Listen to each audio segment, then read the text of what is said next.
For over 6 decades, it has defied time, evolving and perfecting itself without ever losing that iconic shape or its rebellious spirit. So buckle up, because here's everything you need to know about the Porsche 911.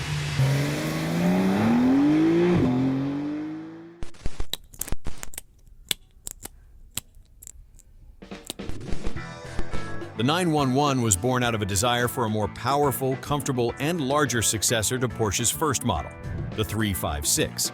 Its defining feature was the rear-mounted, air-cooled flat-six engine, which was a significant upgrade from the 356's four-cylinder boxer engine.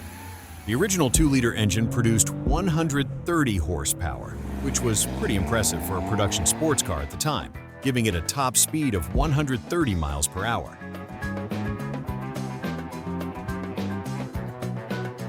The early years of the 911 were a story of continuous refinement.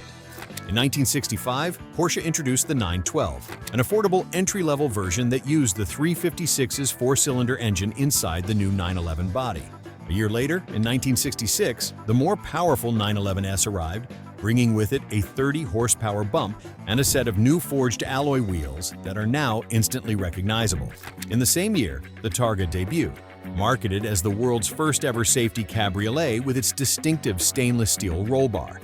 This iterative approach, where Porsche kept tweaking and improving the same core formula, is a hallmark of their engineering philosophy.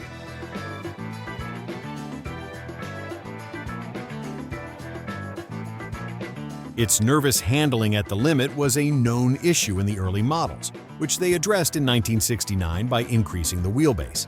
The pinnacle of this era for many was the 1973 Carrera RS, which featured a ducktail spoiler. This wasn't just for looks. It created the necessary downforce to keep the lightweight body firmly planted to the road, a perfect example of form following function.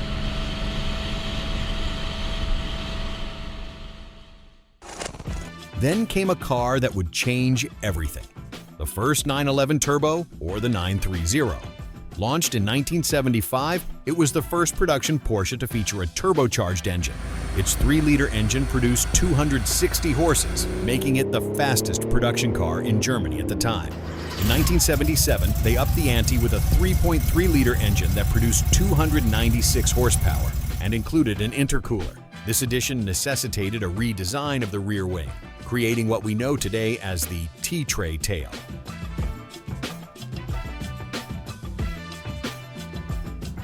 Its legacy is defined by its brutal, exhilarating character. Its massive turbo lag was both a feature and a flaw.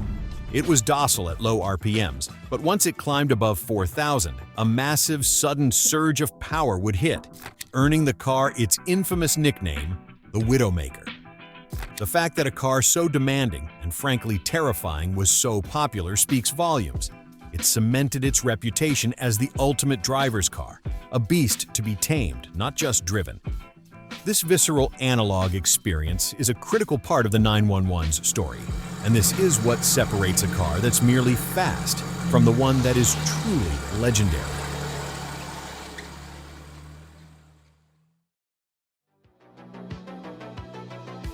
The 964, which debuted in 1989, looked so similar to its predecessor that many people didn't realize it was almost entirely new. Porsche claimed it was 85% new, and that figure makes sense once you look under the skin. It introduced a host of modern features that we now take for granted, including ABS, power steering, and airbags. It also brought a completely redesigned chassis with coil springs instead of the old-school torsion bars.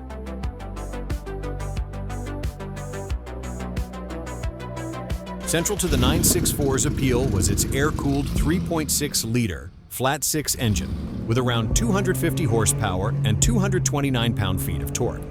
The turbo models initially featured a 3.3-liter turbocharged engine, but from 1993 onwards, a 3.6-liter turbocharged unit was used, ramping up the output to 355 horses and 384 pound-feet of torque. The 964, in my opinion, is the perfect bridge between the old and the new, blending that classic analog feel with a few key modern conveniences. But the most significant innovation was the Carrera 4, the first 911 to offer an all-wheel drive system. This all-wheel drive technology didn't just appear out of thin air. It was a direct result of Porsche's triumphs in the brutal Paris-Dakar rally. Racing a rear-engine sports car through the desert sounds like a bizarre idea, but it was a test bed for the all-wheel drive system that would later appear on the road-going 964.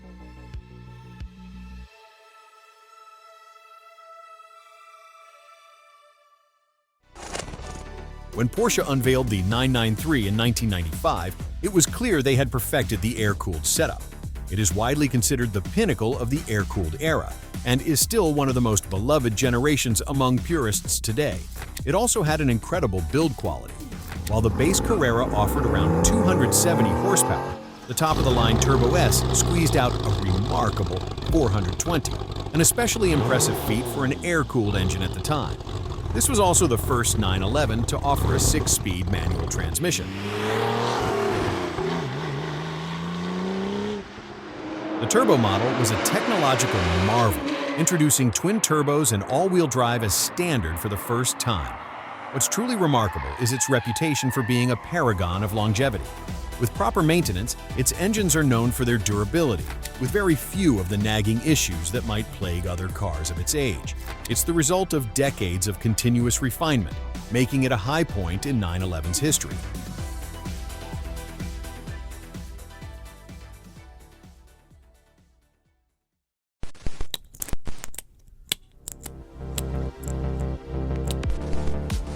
The 996 is where the story gets a little complicated. It was introduced in 1998 and represented a major turning point. It was the first 911 to switch from air-cooled to water-cooled engines. This change wasn't just a whim, it was a strategic necessity for Porsche to meet increasingly strict global emissions and safety regulations. This translated into a significant horsepower jump, with the base Carrera now offering around 300 horsepower and top-of-the-line models like the Turbo S exceeding 440. Porsche also introduced a new and an improved 5-speed Tiptronic automatic transmission. Later in production, a highly sought-after 6-speed manual became the crown jewel.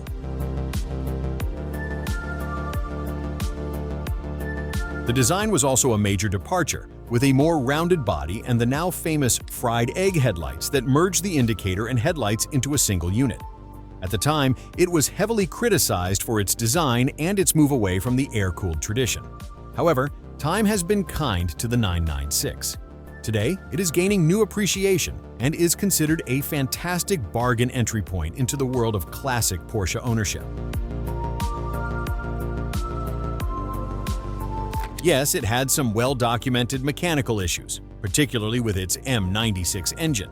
I believe the 996 is a perfect example of how a car's reputation can evolve over time. Initially seen as a necessary but flawed compromise, it has since been re-evaluated as an undervalued classic. It's an ugly duckling that has become a beloved, if still somewhat controversial, swan.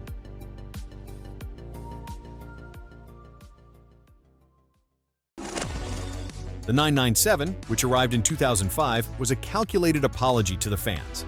It brought back the classic oval headlights that were a visual return to older 911 models, immediately winning back fans who were critical of the 996's styling. It also introduced advanced technologies like Porsche Active Suspension Management and, on the turbo model, the first ever variable turbine geometry turbocharger in a gasoline production car. It significantly reduced turbo lag, making the turbo's power delivery more linear and predictable. The 997 also saw the introduction of the GTS variant. The GTS slotted between the Carrera S and the GT3, offering a more track-focused experience than the Carrera S, but with a slightly less aggressive setup than the GT3.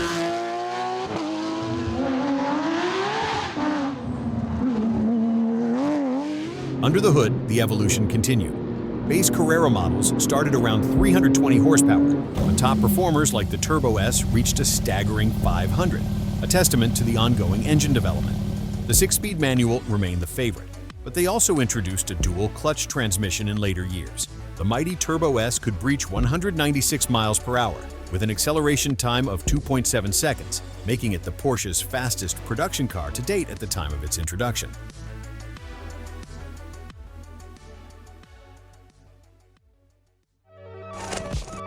The 991 series, which debuted in 2012, took the car even further.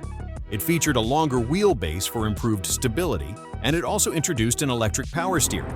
Some purists worried about the switch from the hydraulic steering, but there's no denying that the car became more capable than ever before. This continuous evolution shows a clear trend of making the 911 faster and safer, but also more approachable and user-friendly for a wider audience.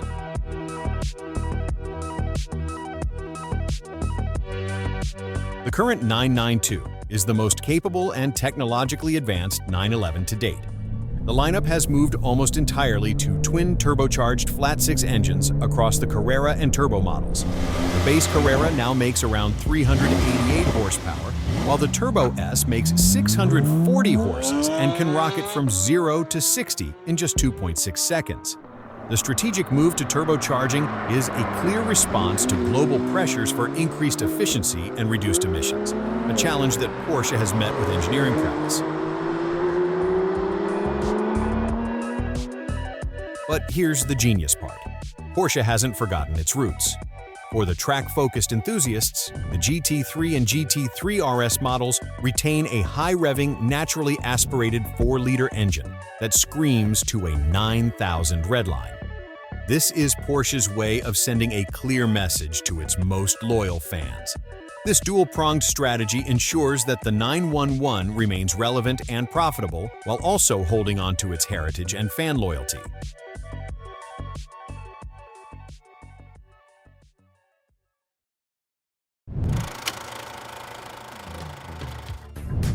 Its racing history is just incredible.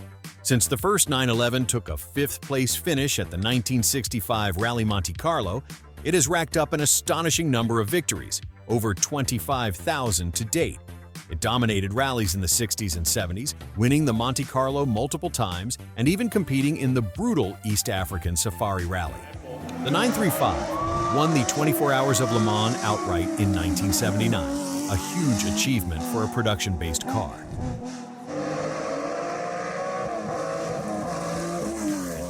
The Paris-Dakar Rally victories in 1984 and 1986 are a perfect example of this.